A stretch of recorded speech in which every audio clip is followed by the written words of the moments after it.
Welcome one and all to Umami Manga. I'm Petter, and this is James. Hey! And today we're talking about Volume 20 of Jujutsu Kaisen. In this volume, Megumi killed Reggie Star at the end of their showdown, and we finished up in the Tokyo #1 colony, for now at the very least, as we move on over to the Sendai colony, where Yuta is. And over there, the story focuses on Yuta's struggles, basically protecting civilians, fighting evil sorcerers and whatnot. And we got to bear witness to a three-way domain expansion. Very briefly. And then the volume ended with Yuta Okkotsu defeating Ryu Ishigori using Takako Uro's cursed technique. Yeah, right. So that's basically volume 20. One thing I'll just add, because I feel like this is going to be important, and we'll talk about it during the discussion, is that when Megumi passes out after defeating Reggie and whatnot, the angel appears. Precisely. And I think that's, well, first off, totally breaks my prediction of Panda finding the angel. I don't know. I thought somebody had to find it, and I gave it to Panda, but whatever, it's fine. I'm fine with this. I think this is great that we have the angel now. The pieces are coming together. Exactly. Yeah. So it feels good. But then moving into the character discussions, I suppose, starting with Yuta Okkotsu. So he's thinking about some strategies involving adding a new rule that allows communication between players in different colonies, or maybe just in general communication between players. And he realizes that a rule that allows players to leave the colonies would be pretty terrible if potentially an evil sorcerer would get out of there and wreak havoc among civilians and stuff. So he's kind of questioning that rule addition, which they had been talking about before, and how that would be implemented. Which I think it's an interesting dilemma, kind of, because obviously they want the good sorcerers to and civilians to be allowed to get out of there, but how do you do that without releasing the bad ones? Well, I think that's where the communication comes in. So at first he was thinking, okay, we want to be able to enter and leave these colonies, but we don't want the bad ones to go in. So how do we make sure that in every colony we take out the bad ones? Well, we need communication. And Right. So I think his steps are first communication, then we let everybody out of the portals. Yeah, that makes sense. Yeah, I think going forward, that's what will happen. Right. And he decides to obtain the 400 points necessary for all of these rules and to do all that by himself, which is a pretty massive undertaking, which, Yeah. I mean, Yeah. I believe he could do it, but I don't think he will be solely responsible for these rules. I just wonder how you get that many points in one colony. Oh yeah, that too. That's a good point. I mean, I wonder. It's hard. I mean, the city is pretty huge, like that the colony is in, I guess. But Sendai, I mean, yeah, it's a big city. But just how many people and sorcerers are in there at the moment? We don't really know. I mean, if he's able to take points from people and not just get the 5 points for beating a sorcerer, then it would become quicker. Definitely. Oh yeah. But so far he hasn't really been getting those. Not that I've noticed. Yeah, no, it seemed like he was only getting the 5 points per sorcerer thing in this volume. Or right. And of course we see him swearing to kill Kenjaku so that Gojo won't have to. Even though, I mean, because I get his reasoning, because Kenjaku obviously looks like Gojo's old friend, but he's not his old friend, and everybody knows that at this point. Right. And I guess, to me, I would want Gojo to take out Kenjaku just because of the terrible thing he did to, or taking over Geto's body. Yeah. But I'm fine with Yuta doing it, especially after, at the end of the previous arc, Kenjaku was talking crap about Yuta, saying, well, he wouldn't have been able to beat me if it were, or he shouldn't have been able to be Geto if he actually knew how to use his powers or whatever he says. Like Mm. talking some real shade over there. Yeah. I wonder if he'd be singing the same tune if he actually fought against Yuta, especially now. Yeah. There was also a part where Takako Uro seems to think that Yuta is of a bloodline that she knows as Fujiwara. Yeah. And I wasn't really sure like what made her come to that conclusion. Mm-hmm. Did you understand that? Well, because Yuta looks like Chika Fujiwara, they have some similarities. Of course, Chika Fujiwara from Kaguya-sama Lover's War Mm-hmm. is just an ancient sorcerer from the past. Right. Yep. Absolutely. No, at the very least, Yuta confirms it, or well, I guess I can't say he confirms it, but he doesn't dispute that he has Fujiwara blood. He says, like, I don't know what issues you have with my ancestors, because she does, but he doesn't just say, yes, that Fujiwara is my blood, per se. Yeah. But I like to think that is somewhat confirmation that she is right up on that. I have no idea what that means per se. Now, the Fujiwara family in actual Japanese history was a pretty powerful aristocrat family. If I remember correctly, a lot of emperor wives ended up being Fujiwara. Don't quote me on that.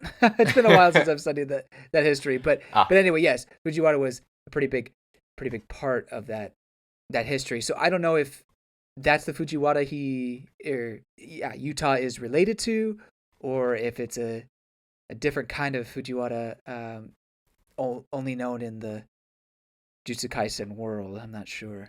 Right. I mean, because speaking of Yuta's ancestry, Tengen obviously, at least as we were speculating, referred to him as Michizane's descendant, right? When he met him. Oh, so that was another. He threw some name out there. I believe Michizane, or maybe I'm misremembering the name, but it was something at least. It wasn't Fujiwara. Mm-hmm. And so I wonder if the name that Tengen used there maybe was a first name or like a given name, and then Fujiwara could have been that same person's family name. If they are, if Tengen and Uro are kind of referring to the same people. It's interesting that Tengen would refer to that person by their first name. To me, that implies that person's very important, very prolific.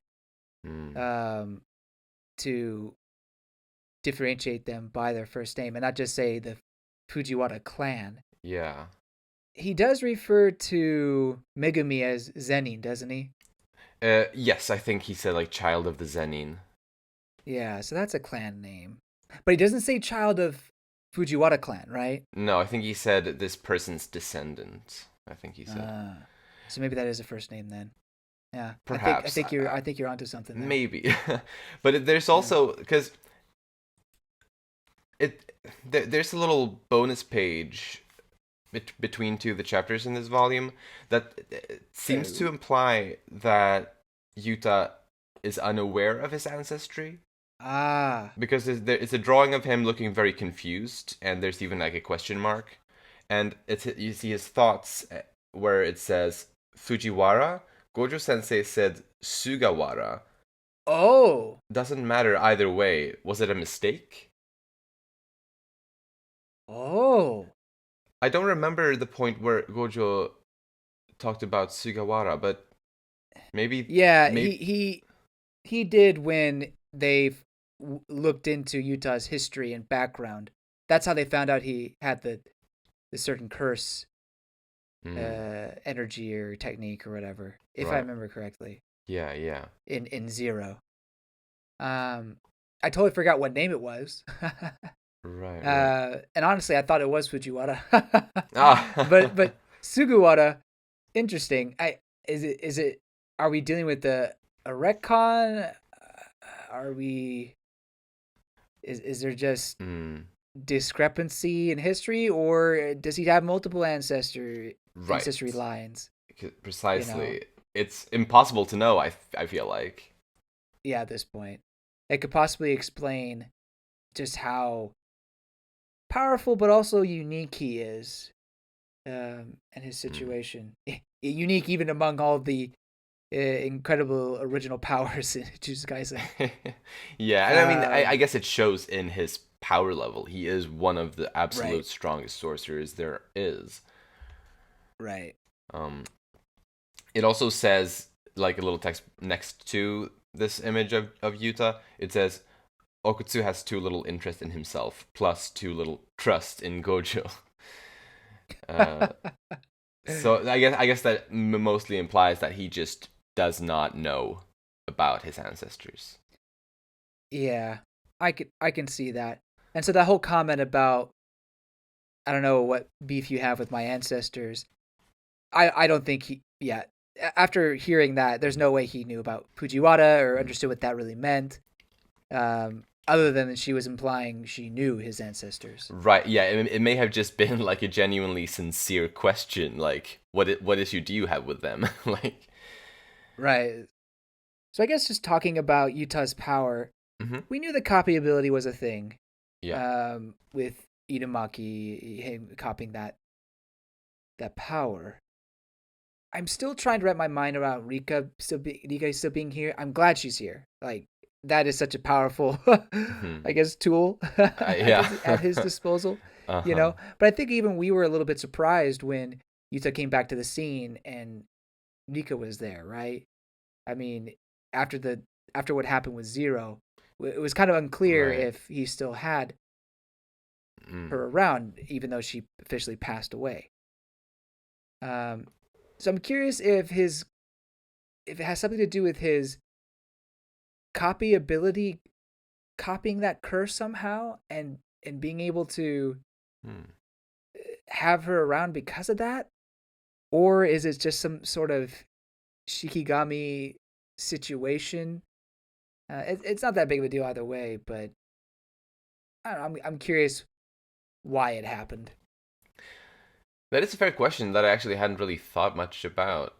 But regardless, both the copy ability and Rika are very key to him fully utilizing his curse technique. I mean, he has to put on the ring in order to truly delve into his well of curse energy. It seems like. Right, precisely, and especially being able to use Rika as he does, or at Uh least huh. to the fullest potential. And Mm-hmm. actually, although I wasn't like asking the same questions about Rika that you were, I did pick up on the fact that the narration in this volume seemed to make it rather clear that Rika, the curse that we see here, is not really the same as Rika, the girl who lived and died. Right.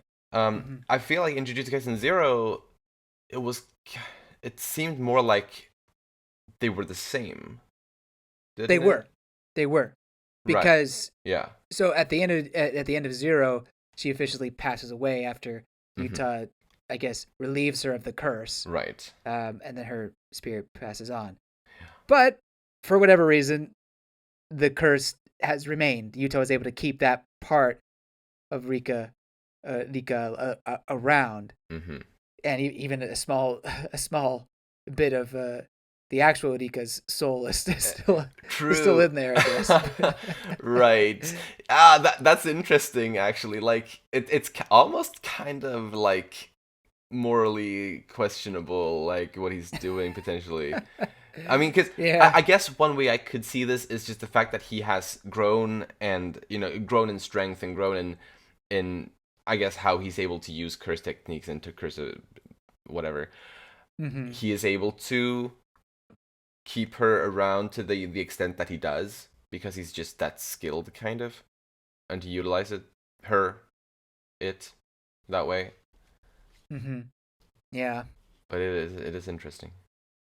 And about his copy ability, is the implication here that Yuta can use the techniques of whomever Rika has eaten a part of, or maybe he himself can eat a part of this Right? someone too. Alternatively, That's very confusing, but I don't remember, you know, as much as the fanboy, the fangirls may want it, I don't remember Yuta eating Inumaki at any point. So I I don't like I thought the same thing at first, but it doesn't quite make sense based Mm, on what abilities we know. Yeah, or at least that specific ability. My guess is that in order for him to copy, he has to have Rika activated. that's it. I think I guess that's it. Huh. But he's only able to activate her for 5 minutes. Okay, I see. Hmm. Now I don't know what has to happen after that. Maybe there has to be some sort of physical touch in order for him to copy. But I'm pretty sure it has to happen within that 5 minutes that Rika is activated when he puts that ring on. Hmm. I mean, Inumaki could have given Yuta one of his hairs, like All Might style, right? I guess. But did Inumaki know how to activate his curse technique at the time? I think it would make more sense since he had Rika activated most of the time. Like, because Rika was always around, I think she was always activated back then, maybe. And so he could unconsciously copy curse techniques once he understood what he was doing. I don't know. I'm trying to Hmm. make sense. But I'm not I still think it has to do with the having Rika activated, and I don't think it has anything to do with eating that person. I see. I mean, yeah, I don't definitely don't claim to know either way. I'm probably gonna lean more toward the eating theory though. But Uh, I am excited to find out more and learn more about this for sure. hmm Speaking of eating, Mm-hmm. Yuta gives the biggest kiss you've ever seen to that cockroach guy. Yummy. Just eats him alive. Yeah, that was funny. Well, he doesn't really eat him, but he basically just spits out reverse curse energy into his mouth twice. No, just once. Oh yeah, yeah, yeah. But But he does kill him again, second time, just not mouth to mouth. yes. That was shocking to me. I honestly thought, like, oh my gosh, he's gonna eat him. But then he did. Then it was the reverse curse energy. He's like, oh, okay. It would have been so funny if he actually ate him. I was like, oh my gosh, what is happening? uh, but isn't like cockroach sushi or something like that a thing? Oh, what? Or maybe Not I'm not to my knowledge. okay. I I feel like I've heard about that. Well, anything else on Utah? I guess since we're talking about the copy ability and the cockroach dude, the festering life sword. Do you think it's possible for Utah to copy that and use it later? Hmm. Now, I don't know if he had Rika activated at the time that he would have touched it, but that could be an interesting weapon to have against Kenjaku or something. I wonder if that's classified as a cursed technique or as a cursed tool. I don't know. He seems to have a lot of cursed tools in his utility, so I Yeah. wasn't sure if he was able to copy those as well. Uh, I'm not sure what he can copy. right. I mean, yeah, I guess that is a fair question. I was under the assumption that he only copies cursed techniques, I but believe in Zero, doesn't he pull out a uh not an air horn, what do you call those? A megaphone I out of nowhere? I don't remember. Maybe I don't remember. He definitely had a megaphone. I don't know if he pulled it out of nowhere or not. If he did, then I think that means that he can. I guess if it's a cursed tool, he can use it Huh. or make it appear. I don't know. I don't know. Yeah. We need to find out more. He's still a bit of a mystery. At least Yeah, his ability is at the very least, absolutely. and I'm happy about that. Yeah, it's fun. I'm glad we're getting these mysterious nuggets for Yuta after volumes and volumes just not seeing him again. Absolutely. Yeah, like this volume was great for him. Yeah, I think that's it. Okie dokie. Then let's talk a bit about Ryu Ishigori. This dude is hungry, and he's here for dessert. He's got an appetite but can't get no satisfaction. Yeah. His hunger kind of reminded me of Kinji's fever in a way. Ah, Uh, just like yeah. a little bit. But it was fun. He was a fun guy. They kind of remind me of similar characters. I know they're different personalities for the most part, but also similar Yeah, in and I some I ways. see that. Yeah, yeah. I mean, I guess it's this intense obsession in a way Yeah, with something like that. and macho-ness that they both kind of have. For sure. And actually, something that, speaking of the similarity between Ryu and Kinji, something that Ryu's, like, what the things we learned about Ryu, there was something that helped me potentially understand Kinji better, in how Ryu has apparently the highest cursed energy output of all the players in the culling game. Yeah. And by energy output, it means basically the cursed energy that is discharged from him whenever he attacks, like not only with these long distance beams but also in the close melee combat. So like the punches that he delivers are, well, yeah, there's a higher discharge of cursed energy in each blow.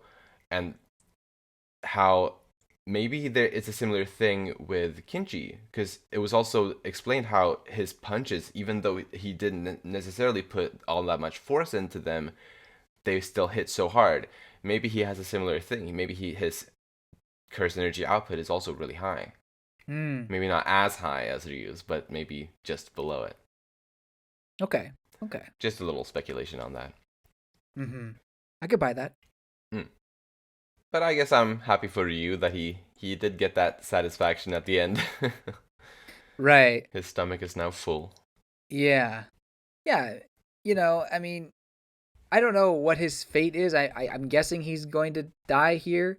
Mm. Uh, although it would be nice if he would give his points to Yuta before going on, but maybe that's too similar to what Reggie did. But regardless, yeah, like you said, he's satiated for whatever that's worth. Right, right. I mean, yeah, he's not necessarily dead yet, but he is defeated, and Mm-hmm. will probably die in the next chapter. Probably, I would assume. I would think so. Mm. But who knows? Anything can happen. Yeah, no, yeah, yeah. It was really impressive that he was able to throw hands with Rika. Oh yeah, Uh, yeah, that was fun to you see. know, just punch Rika right in the kiss her. Ouch. Yeah, that was pretty cool, and he had good fight. I mean, it was great fights all around in this volume. Yes. Can't wait to see that animated. Yeah, yeah. Right. This current arc is very action heavy. It is. And it's fun. It It's is. something that Jujutsu Kaisen It's does very fun. well. Yeah, I think it's gotten better at it. To be honest, I think some Yeah, of the earlier fights were not as clean as they've gotten, I think I agree with that. Yeah. and also the anime just from the beginning has improved the fight scenes so much. Yeah, yeah, that too. But yeah, will be fun to see him whenever we get there. For sure. Anything else on Ryu? No, not really. Then moving on to Takako Uro, the former captain of the Sun, Moon, and Stars Squad, which is an assassin group Mm. that I'm not sure if we had heard of before. The toe, I think that is that the group that had hired Toji, like not the church worshiper people, but that church went to the toe to get to Toji? No? Am I wrong? I could be. It's, well, it's not, doesn't. it's not impossible. It may be because the narration kind of when they explained who Takako was, it seemed like and when they mentioned the toe, it seemed like they mentioned it in a way that we should know who they are. Hmm. Like the Sun, Moon, and Star Squad, I believe is we haven't heard of before, but that they are directly affiliated with the toe, Right. and we should know, I guess, maybe who they are at least. But I wasn't completely sure. But maybe you're right about that. I don't know. I'm not sure. Here, let me treading dangerous waters here. Oh, go into the wiki. Yeah. That Toji. is dangerous. It's very dangerous. That is so dangerous. Trying to see if I can. Although searching up a character who's dead is not as risky as searching up one that is living. Right. That's what I'm hoping. Yeah. Yeah. No. It doesn't. I don't see any reference to toe at all. Right. So I wonder then where we've heard of that before, if we ever did. I can't think of any other place. Yeah, me neither. Unless there's just some minor character that we're, which is possible that we're missing. It absolutely is possible. Please, dear listeners, if you know, please let us know in the YouTube comments or on our Discord server what we're missing here. Because there probably is something. I have a feeling that we're missing something here. But Takako Uro can basically treat space as a surface. She treats the sky like a big piece of cloth or like a large wall of ice or whatever she wants, I guess. Mm-hmm. And I think that's a pretty rad ability. Yeah. It's fun visually. It's very fun. Yeah, visually it is very fun. If you know what I mean. Oh my goodness. I'm kidding. I'm kidding. Well, actually, though, to be fair on that, why is she naked? Why does she have to be naked? Like, there's no point. I don't think there's any point to that. Are you trying to tell me what to do? You Fujiwara? I want to do this because me. Yeah, I mean, hey, all the power to her, but I'm just a little curious as to why she would not wear clothes. I mean, she's wearing earrings and a necklace. That's about it. Maybe the person she possessed was I don't know, a model,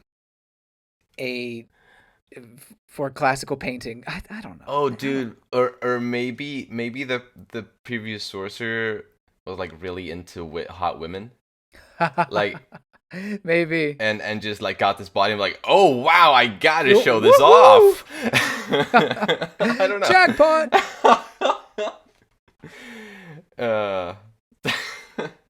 That's so silly, but I mean, who knows? Well, anything else on her? Well, we mentioned the Fujiwara blood that she desperately hates. Yes. So I'm wondering who named her, and could it be, now that we've talked about it, could it be the person that Tengen mentioned about Yuta's bloodline? Mm. I don't think it could be Kenjaku, even though he's been around for eons, or however you want to say, centuries. It doesn't make sense that she would work with him if this person traumatized her so much. Right. Then Yuta's message of live for others, like that's the message he was trying to get towards her. Yeah. And what the Fujiwara did to her are two very different things. Mm-hmm. Clearly the Fujiwara clan was using her, live for others, just kill yourself, basically. Don't have any value for your life. Whereas Yuta is telling her that she needs to be mindful of others, think of others, not just herself. Yeah. So definitely a different message that he's trying to convey, but, PTSD, trauma, that it gets messy. Yeah, right. Yeah, it's probably complicated, whatever she's been through. Right. But I'm guessing she's dead now, maybe? I understood it like that, but we didn't get the point announcement, which is always helpful for that. Right. Yeah, true.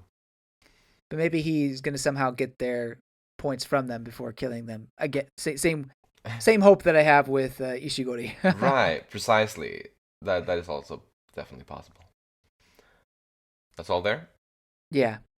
Next, let's talk a bit about Kuro Urushi, this cockroach spirit, which was a player in the game, which is fun. That it's not just humans or like sorcerers. There can also be cursed spirits that are participants in the culling game, so that's fun. Jerk move by Kenjaku, but that's what he's been doing his entire life. Jerk moves. Exactly. Yeah. And I liked how we got to see like up close or see firsthand like this thing about how cursed spirits even after being exorcised can be reborn, because of course the fear of cockroaches won't just disappear from the world. So there will be another. Not unless you eat them, right? No. Yes, cockroach sushi. We need to make this a thing.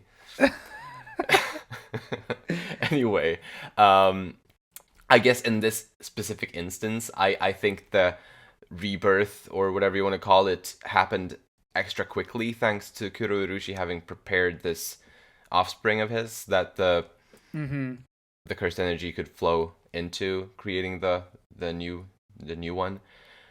Otherwise, it may have taken longer potentially, but yeah, either way, it was cool to see it. It was all very terrifying. Yeah. The swarm. Oh yeah, like the initial part there, and you see like how they're like the swarm's eating up that guy, and that is really unsettling. That's one of the most graphic moments in this series. Yeah, just terrible. It's up there. Way up there, yeah. Ugh. But at the same time, I can't wait to see this in the anime. It's gonna be even grosser if they want it to be, which I hope they want it to be, because oh my goodness, yuck. But I'm mad at this Kuro Uroshi. Good night. That's not easy for me to say. Yeah. I'm mad at him because he totally ruined the triple domain expansion. That we were gonna get. That was lame of him. It's like, dude, we were gonna see history. I mean, maybe it had happened before, but it'd be awesome. And nope. Yeah, that was a shame. I don't think I have anything else on him. Right, me neither. Then let's move on over to Tokyo for a little bit with Fumihiko Takaba. Apparently, the things that he comes up with and that he finds funny become reality, and that's his curse technique. Mm-hmm. And he is completely unaware of this curse technique. And I feel like the narration points out that the curse technique has the potential to rival Gojo, if only it was well utilized, I guess.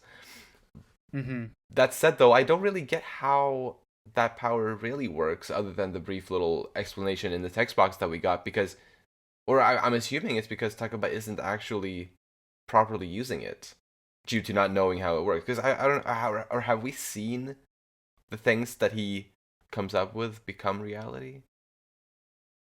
Yeah, I think if he thinks that, oh, if I hit him like this, it'll be hilarious, it becomes a reality. If I get hit and only take a bit of damage and my hair goes puffy like that, that'll be hilarious, and it became a reality. True. So I think everything that happens is comedic to him. Right. And it has become a reality. That's true, right, because he sees everything as kind of a joke, and then nothing becomes serious, and then... Right. Yeah. That's how I see it. That's true, yeah, and that's a good way. Plus, I guess, I believe, like, more or less his introduction in the previous volume, he took pretty serious damage, I assume, but he was like, hey, look, no damage, or something along those lines. Right. And because of that, it wasn't much damage. So, yeah. That's really interesting.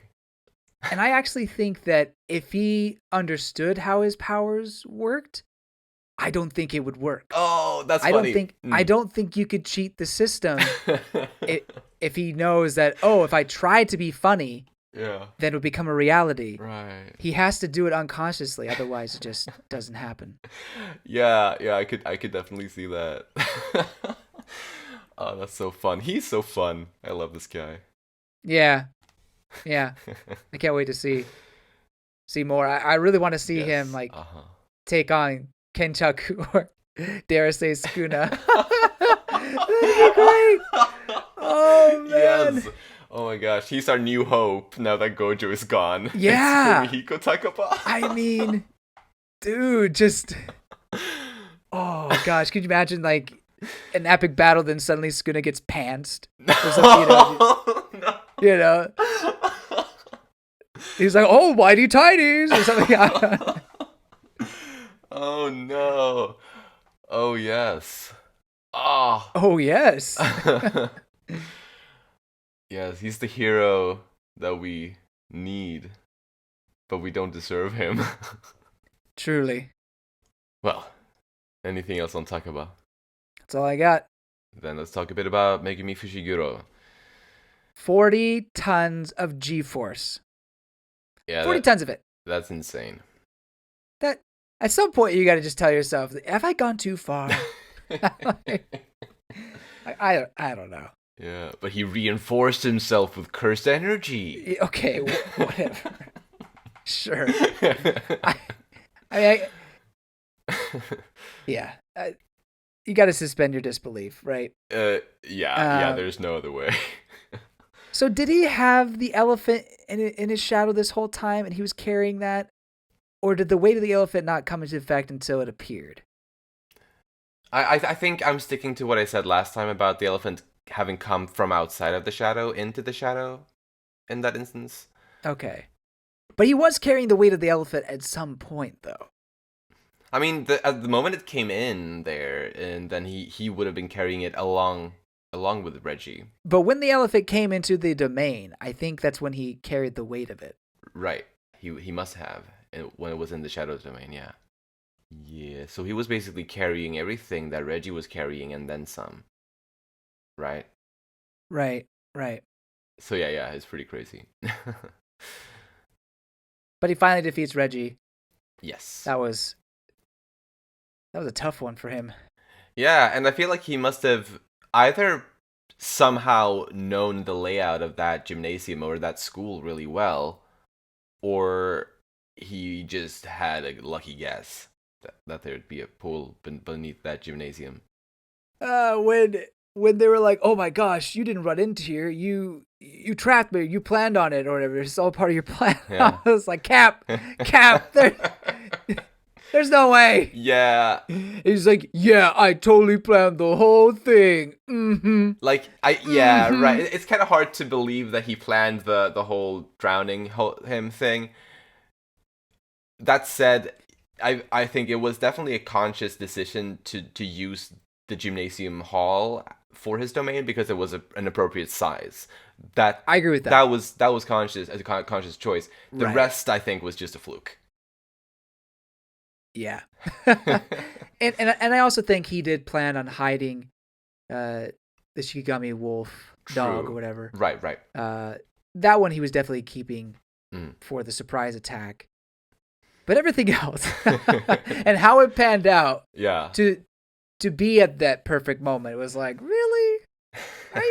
Are you sure about that? But you know, I wouldn't put it past Megumi to try to play it off as he did.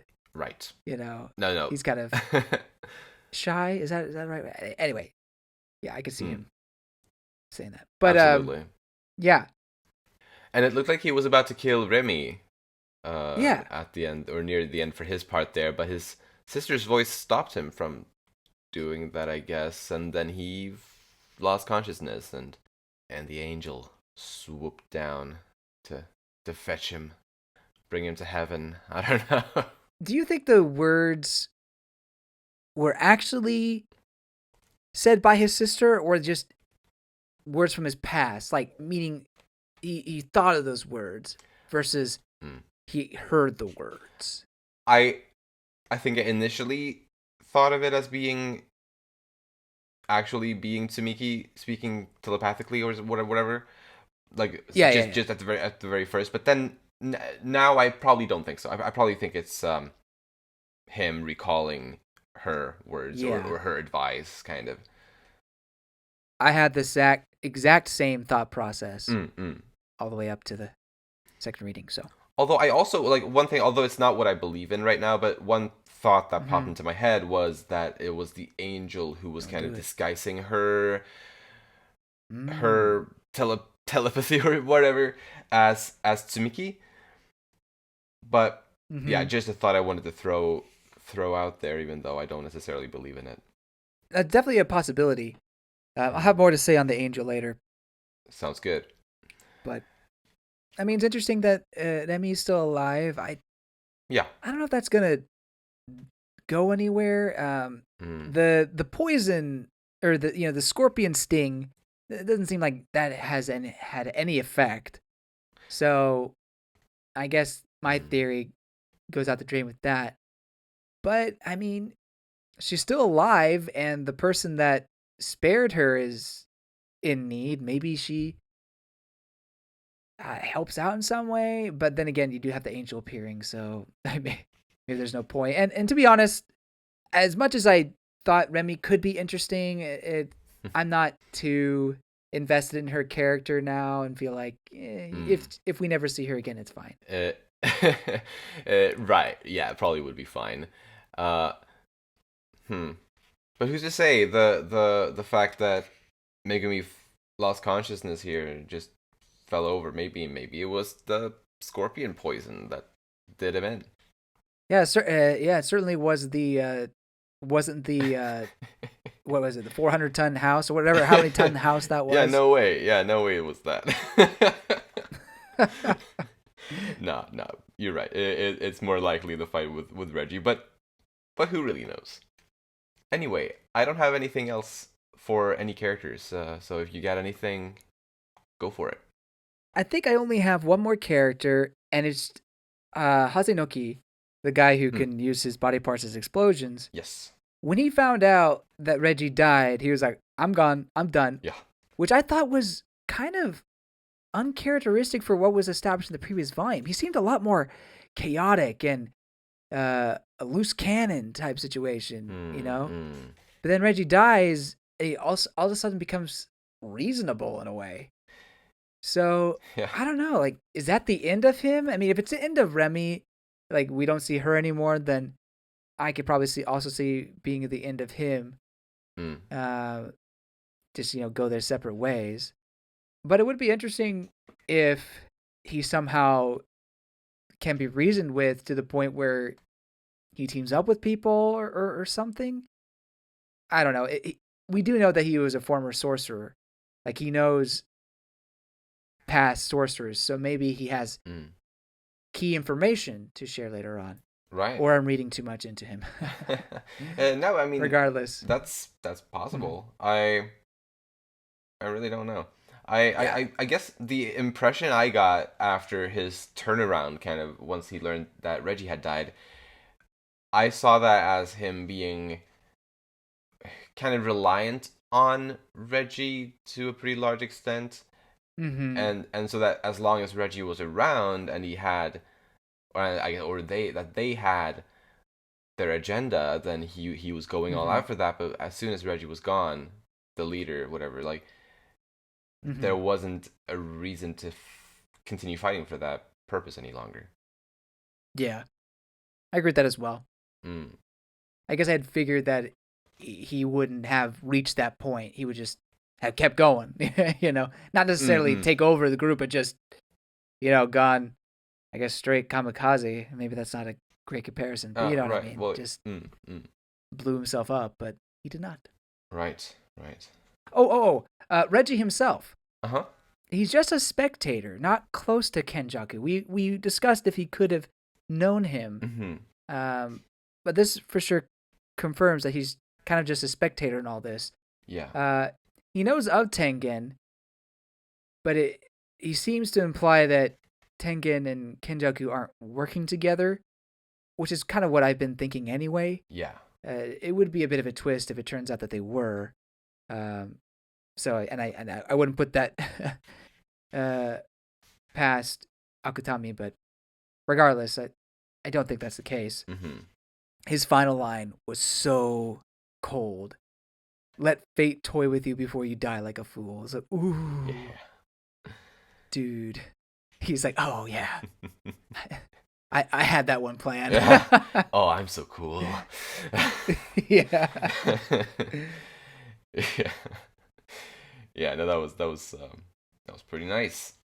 And I guess we'll see if his if he cursed Megumi there in some sense. I mean, not necessarily like literally, but how true will this be for Megumi's fate? Yeah, figuratively, yeah, maybe. We shall see. Mm-hmm. But that's all for the characters. Yep. Then moving into predictions, and I personally don't think I have any predictions that are all that exciting this week. It's mostly that I think there's still more for us to see with Yuta in the Sendai colony. Mm-hmm. So we will probably stay here a bit longer. But I don't think all of the next volume will be there. I believe at some point in the next volume we will shift over to another colony, presumably Tokyo number 2 colony. Yeah.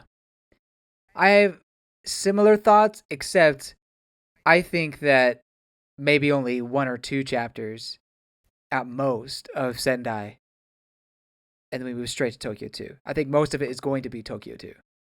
Gotcha. Yeah, I don't know if I have a super specific, but yeah, at some point in the next volume we'll shift over there. Because I feel like Tokyo number 2 colony has got to be the next place we go, right? That's what I'm thinking. Yeah. At least that's the only one we really know where somewhat is. And that's what we thought this volume would be. Yeah. Was Tokyo 2. Exactly. Yeah, because we want to see Panda and Kinji because they're there, right? They're there, right? And I guess I just for some reason I thought that Yuta would be saved for later, but I'm glad we got Yuta now. Yeah, it was nice.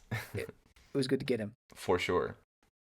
So, I'll throw out some pretty minor ones. I think Yuta will add the communication rule with his 100 points. Maybe talk with Yuji about everything. Oh yeah. Right. He said he's going to get 400 points, but I think that he'll just need to get 100 at least. I think Panda time. We finally see Panda and Hajime. Kashimo we haven't seen at all since kind of her first reveal-ish moment. So I think if we do indeed go to Tokyo 2, her time will come. More, I mean, this one is pretty far-fetched, but I'm guessing there'll be more fighting. Like, no. Calling it now. Hot take. There'll be more fighting. Wow. Mm-hmm. Probably the majority, actually. Yeah, no. Mm-hmm. Yeah, I do agree with that. This seems like that kind of an arc. It's going to continue to be. It really does. Be mostly fighting, yeah. And I've accepted it. I think previous discussion, I was hoping we would get a little more story beats to go along with, but it does seem to be a tournament arc of some sort, much less organized, of course, but it's definitely more of a battle one. Right. Yeah, no, I think I want to second your speculation about Yuta prioritizing the communication rule addition. Okay. Like I definitely think that it makes a lot of sense for that to be the first rule that he adds, not only for well because it makes sense strategically because they need to be able to communicate in order to make the right decisions or the right moves and whatnot, or supposedly, but also because I think, let's say he's able to add that rule in the first, within the first 2 or 3 chapters of the next volume or something like that, then I feel like after that we can have, like, more or less right after that rule being added, we can move back in time to Panda and Kinji entering Tokyo number 2 colony, and we basically see there what went down there. and then maybe by the end of that sub arc or whatever you want to call it, Mm-hmm. we get up in time to where the rule is added, and from there Ah, from there on, all of the colonies can be can be featured more simultaneously thanks to the communication being open up, kind of. right, right. And then, with communication should come the ability to go in and out of colonies, and then they'll probably be able to coordinate attacks. Okay, Kenjaku's appeared over here. Yuji's going crazy because Guna is taking control over here or something. They can figure it all out that way with open communication. I don't know if entering and exiting colonies, or rather specifically exiting colonies, I don't know if that's something that will happen automatically when you add communication. No, it doesn't. It No. doesn't. But we're talking about multiple rules being added. Oh, right. The following rules after that, right? Yes. Yes. I'm with you. And to be honest, when you can communicate, you just have to communicate to the next person who has 100 points, and which could be Kinji easily. Hey, Right. use your points for this. True. So that's my thinking there. Nice. And frankly, even Megumi is probably close to 100 as well. So Yeah. So my last prediction is a little more interesting, and it was a spontaneous thought, and I'm curious what you think. Mhm. Could the angel? I forget her actual sorcerer name. Yeah, me too. We'll find out next time, right? Maybe. Maybe. Anyway, could the angel be Tsumiki? So Oh. I say that because we don't know exactly if Tsumiki just activated curse technique, and has that ability, like Takaba, Right. or if a previous sorcerer, like she was a vessel for a previous sorcerer, Exactly. that happened to be the angel, maybe. Oh. Huh. So, And if that's the case, Mm. let me add one more caveat to this. Mm. If that's the case, can they get her back, or is she gone for good? Right. Yeah, like we pondered this possibility a bit last time, I believe. But well, not that it's the angel, or that she is the angel, but the fact that she may have had a sorcerer of the past awaken in her body, kind of, and how that may be game over for her in a way, potentially. Oh, But this is interesting. It's probably a bit of a long shot, perhaps, but who really knows? I mean, it would be awesome if you're actually correct on, like, in this. And I guess that would, like, I guess then you could see the fact that Megumi hears Tsumiki's voice right before the angel appears. Then you can see it as foreshadowing for that. That's the only reason why I thought of it, Mm. other than we haven't seen Tsumiki yet. Right. So that was kind of why I was in that realm of thought, especially since she appears before Megumi. Right. Oh yeah. I wonder though if the person's appearance would change that much after a sorcerer of the past would reawaken No in idea. a modern body. Like, yeah, right. We don't know. You're right. Um, I have no idea, to be honest. But that is a good point. She doesn't really look like Tsumiki. No. Unless you just maybe got a hairdo change. Maybe that'll do wonders. Who knows? Who knows? Yeah. But yeah, how much does the facial structure in particular change in these possessions, I guess? If Skuna's anything to go by, not a whole lot other than getting an extra set of eyeballs. Right, precisely. Yeah, little brief modifications, but generally not much. And actually, that is a good point, bringing up Sukuna as a comparison, because I do believe it's similar to these things, like with the Sorcerer of the Past reawakening in a modern day body. Yeah. It's just that Sukuna can't always control Yuji's body. But still, yeah, I'm probably gonna not believe in that, but I do like the theory though. I like how ballsy it is. Well, I appreciate it. I am really antsy to see Tsumiki already. Oh yeah, You know, absolutely. she's been teased for so long, even before the Shibuya incident. You know, it was teased that she's been sleeping, and I'm just ready. I'm ready to see whatever she has become. Yeah. Oh yeah, so ready. Although Megumi's not. Probably not. Megumi needs some time to recover. I need a juice real quick or something. Right. Oh, poor guy. Poor guy. He's probably having the roughest time right now. Yeah. Yeah. Yuji's having it tough mentally. Yeah, you're right. True. With the weight of the deaths of so many people on him. Yeah. But Megumi's having it tough physically. Physically and mentally, I believe. Like, because he's so worried about his sister. Right, yeah, worried about her. Yeah. True. Yeah, good times. But, well, I guess that's all for the predictions. Yep.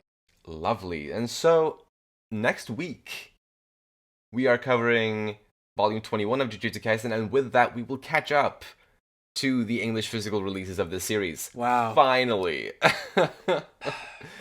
That frustrates me because there are so many more chapters that are on the Shonen Jump app. Oh, really? Out. Uh-huh. Let's see. We'll this next volume probably goes up to 189 or 190. There are currently 247 chapters out. Oh, wow. So, as of this recording. So there's a lot of content. That's 4 or 5 volumes, maybe even 6. Wow. Of content. Okay, maybe 5 volumes. 5 volumes worth of content after this next volume that we won't be able to read. That is interesting. Well, a little frustrating. I feel that. But at the same time, I think it'll be very nice to be caught up with the physical English releases. And when we do catch up next week, basically the Jujutsu Kaisen series will become like the rest of the series that we cover here on the podcast, in that we will cover the new volumes as they come out physically in the English releases. But yeah, definitely excited to continue this arc. So, if you enjoy our content, you can follow us on Twitter at Umami Manga, and it would be lovely if you'd like to support us by rating our show on the podcast platforms and subscribing to our channel Umami Manga on YouTube. Thank you so much for listening, and we'll see you next time when we'll talk about Volume 21. Bye-bye. See you later.